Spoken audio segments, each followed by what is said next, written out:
Well, Carter, what you just described there is what we would call God.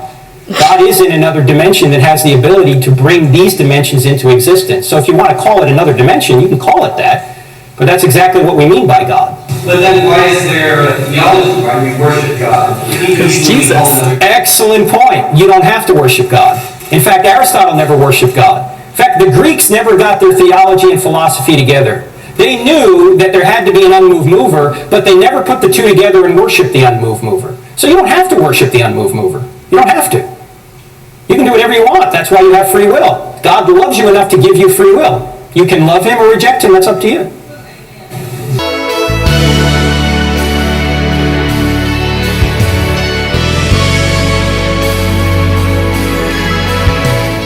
Hi you guys, welcome back to Amber and the Truth. I am Amber, and what I do here is expose the truth, the gospel truth that is. And today we'll do another reaction by Frank Turek. I like how he answers his questions. He does these outings where he goes and speaks to people and answer their questions, especially mostly atheists, and he answered them very well. And I figured if you're an atheist watching this, you might get your question debunked. So if you're a Christian, we can use his answers. So let's just jump right into it, y'all.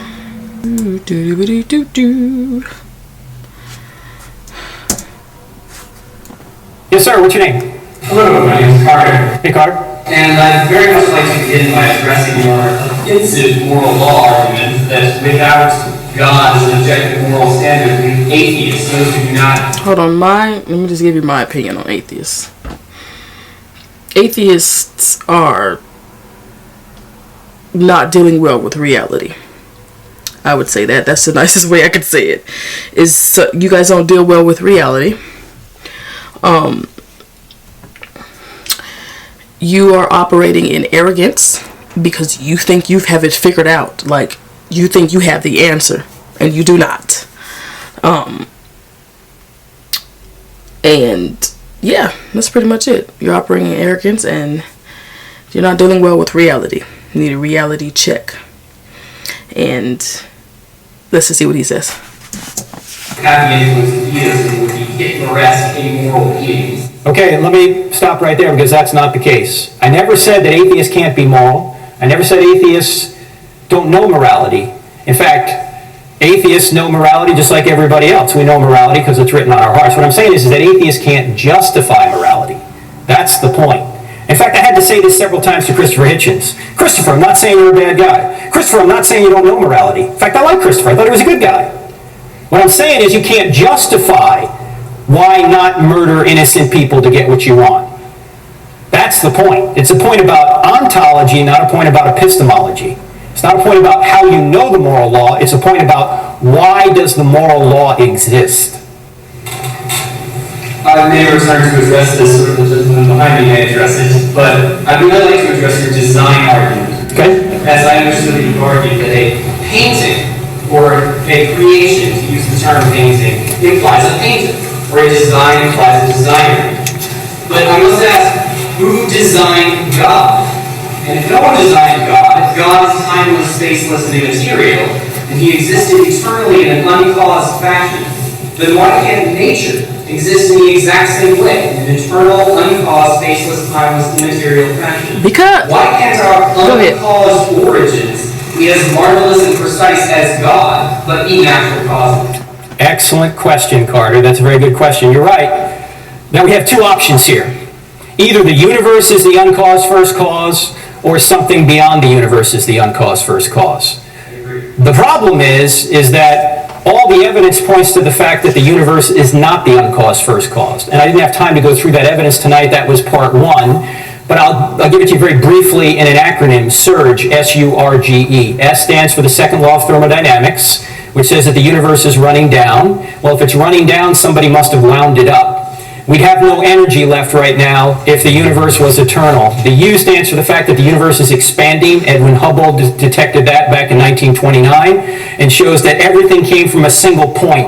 A point actually of infinite density, the singularity, which is actually nothing. So the universe had a beginning. The R in SURGE stands for the radiation afterglow. That's the remnant heat discovered by Penzias and Wilson in 1965, which is literally the smoking gun to the Big Bang. There's heat, remnant heat from the Big Bang still out there, which shows that the universe had a beginning. The G in surge stands for the great galaxy seeds, which were very fine temperature variations in that radiation afterglow that allowed the galaxies to form in the early universe. And the E stands for Einstein's theory of general relativity, which shows that time, space, and matter are correlative, that they came into existence together, that space, time, and matter literally had a beginning. Einstein knew this in 1916.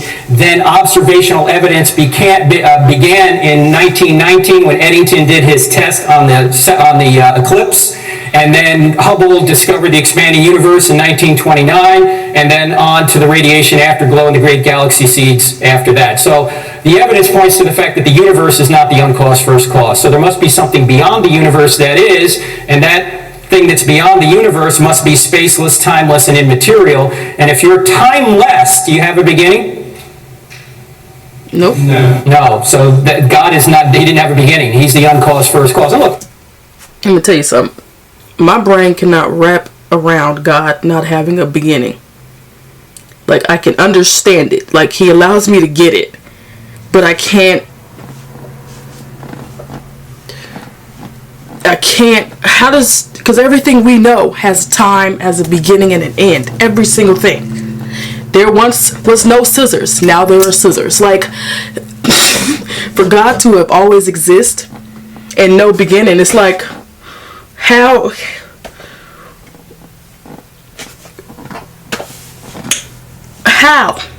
you never, so you was, I don't, you claim you understand it, you're lying, because I get it, but I also don't get it at the same time. Aristotle, Plato, they all knew this. They knew there had to be an unmoved mover.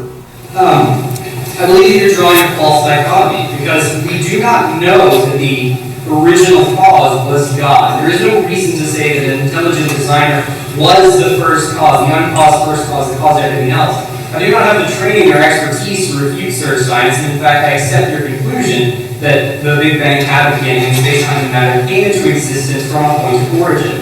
But we do not know that this point of origin is God. Calling it God is to make a false assumption. Another reason for the existence of everything might simply be that other dimensions have the power and the marvelousness and complexity to create a situation where where the Big Bang could be brought into existence, and space-time and matter could begin to exist without an intelligent designer having a hand. Well, Carter, what you just described there is what we would call God. God is in another dimension that has the ability to bring these dimensions into existence. So if you want to call it another dimension, you can call it that, but that's exactly what we mean by God. But then why is there a theology? Why do we worship God? Because Jesus. Excellent point. You don't have to worship God. In fact, Aristotle never worshiped God. In fact, the Greeks never got their theology and philosophy together. They knew that there had to be an unmoved mover, but they never put the two together and worshiped the unmoved mover. So you don't have to worship the unmoved mover. You don't have to. You can do whatever you want. That's why you have free will. God loves you enough to give you free will. You can love him or reject him. That's up to you. But on that point, you do have the free will to accept or reject God, but the obvious conclusion is that rejection of God will lead to eternal damnation in hell. Yes. In reality, we do not really have the choice to accept or not to accept God. We must ultimately accept God, assuming we didn't choose to avoid. Why do people think just because there's a consequence to you not accepting God that you don't have the free choice to? Where's the correlation of that? You can choose to not be a bank robber and not steal and go live your life and work hard, but still steal. Like, I don't know how to explain it. Like, I don't get his logic. Like, that don't make sense to me. Like, how do you not have free will? You know, it's like you really don't have a choice because he's saying you go to hell. That's a choice. The thing is, people think hell is this place that God created. He didn't create it. He didn't sit there and like, let me put fire, let me put brimstone. What he did was take away his presence from this point, time, and space in this specific place. He took away his presence.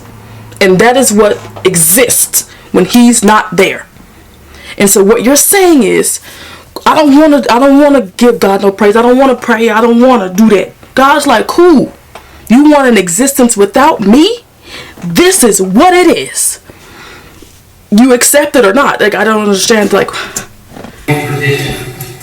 Well, if you want to avoid... Well, let me back up for a second. There's only two possibilities if God exists. In eternity, you're going to be with him or you're not going to be with him. Right? That's logically the only two options. If you want to be with him, you will seek him out and be with him. If you don't want to be with him, God will not force you into his presence against your will. In fact, let me make the objection stronger than what you're making it. You're very polite, but I debated an atheist who was a little bit more direct. And let me tell you, this man he's a good man. I like him. His name is Eddie Tabash. He's an attorney from Beverly Hills. We debated at University of Michigan a number of months ago. And he looked at me during the Q&A and he said, Frank, my mother was a survivor of the Holocaust. She lived an awful life. Somebody presented her with the gospel and she rejected it. Is she in hell right now? Yes.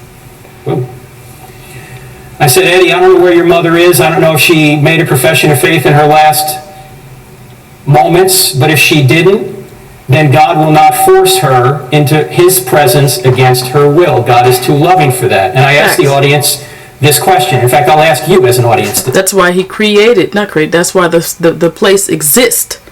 Because he is so loving. He was like, if you don't want to be with me, I'll give you a place that's without me. You either want him or you don't. And what you don't is you can't, like the human brain, some of you can't even begin to fathom, okay, well, hell, sis, why would he do that? You said you don't want him. You can't begin to fathom that all the good that happens in this world, every single piece of good is from him. All of it. Every last bit of it is from him. And if he was to extract himself, the goodness that he is good, literally. That's why Jesus says there's only one good, and that is God. If he was to extract himself, that is what you get. Fire and brimstone. This question. Ladies, is there anybody in here who's ever had a man pursue you and you did not want that man to pursue you? You did not want to date him? Yes. Anyone here? Yes. Of course. In fact, some of you are going, yeah, he's sitting right next to me right now. He won't leave me alone. I said, okay, ladies, suppose this man continues to pursue you and continues to pursue you. And you say, look, I only like you as a friend. Ladies, why don't you just take the knife, stick it in, and turn it? Because every man in here has heard this. I like you, but only as a friend. Well, suppose he continues to pursue you, and he gets to the point where he says, look, I love you so much, I'm going to force you to love me. Can he do that? No. No, he can't do that. Love, by definition, must be freely given. So if he truly did love you, what would he do? Leave you alone. He would leave you alone. That's exactly what God does. He keeps sending us cards, letters, and flowers while we're here. And if we keep rejecting him, he gives us up to our own desires. And that ultimately what hell is.